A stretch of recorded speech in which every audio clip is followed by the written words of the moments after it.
Hi ha 3 o 4 amics aquí que decidero d'anar al cafè. Ne veuero veiat apre veiat, lo temps passèt, era net arribèt. N'hi ha un que diat a l'autre, jo me veges pas que se fa nets, me és que trobaré lo camí per non tornar. L'autre diet, jo, escuto, anant anar sur la ruta, vera no reconeixerem bé. I ero pas que dus, allora, fer-ho a peu pres 150 o 200 metres, i n'hi ha un que diat a l'altre, me diu, es passen per aquí que no carvirà dintre aquell camí plun. L'altre dia, Paure, no soy pas sur. I t'escuto, ja vaig avançar dintre aquell camí, veurem bé com. Abans era dintre aquell camí, ja era ui, jo crec que era aquí.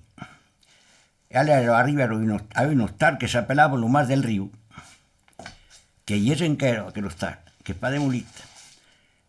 E a peixos que han d'haver-ho passat aquell hostal, en un municipi hi havia un camí que davalava bravament a pic e davalava al riu. E sabes, el cario plato tot l'altura del camí, perché sabe que n'hi ha un cot dins l'ago. E quan s'ero presque al riu, vecero qui com que era tot il·luminat, semblava un fioc a al fons. I un dia a l'altre que s'acobal. Su de trevo sacó, iet. No es torna a mirar. Els dia, no, ja va avançar, veiem, ve acó, pensa que com hi ha les orelles caudos, hi ha bastant de poc acó. Avancero, quan si era un municipi va falent aquell fioc, que no semblava que era un fioc, vecero, un llençol, expandit, tendut, e hi ha un grosso candero, com 1 litro a cada cuet, que era valucado. Veiem unos carnavies que sacó. Avancero tot ussament, perquè que a més hi ha un musipou.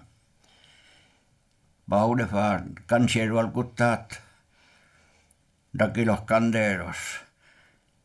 Qui con se metet a cantar, canteri viu, passava l'on d'aquest riu. I ara que soy mort, fou l'autor d'aquest hort. E tu que això lo primer, salto sur aquell surperier, perquè jo tarament de món de paures que anau per anar a les peros. E diete mon historia, Paure sacava como a papla de sens, me la racconti como la m'ho enseñado. O que l'has entendido.